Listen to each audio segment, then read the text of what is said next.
যুক্তরাষ্ট্র তার প্রতিশ্রুতি লঙ্ঘন করায় পাকিস্তানের মধ্যস্থতায় স্বাক্ষরিত সমঝোতা স্মারকটি স্থগিত করেছে ইরান। দেশটির উপপররাষ্ট্রমন্ত্রী কাজেম গারিবাদির শনিবার এক বিবৃতিতে এ ঘোষণা দেন। ইরানের রাষ্ট্রীয় সংবাদ সংস্থা ফার্স এ খবরে তথ্য জানা গেছে, গত 28 ফেব্রুয়ারি ইসরায়েলের যুক্তরাষ্ট্রের যৌথ হামলার মাধ্যমে শুরু হওয়া যুদ্ধবন্ধের লক্ষ্যে জুনে ইসলামাবাদে একটি সমঝোতা স্মারক স্বাক্ষর করে উভয় পক্ষ।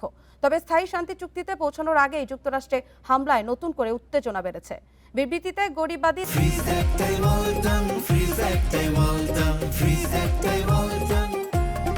দাবি করেন, ওয়াশিংটন নতুন করে হামলার মাধ্যমে তার সমস্ত অঙ্গীকার লঙ্ঘন করেছে, তাই তেহরান দেশ প্রতিরক্ষায় সকল প্রতিশ্রুতি থেকে সরে আসার সিদ্ধান্ত নিয়েছে।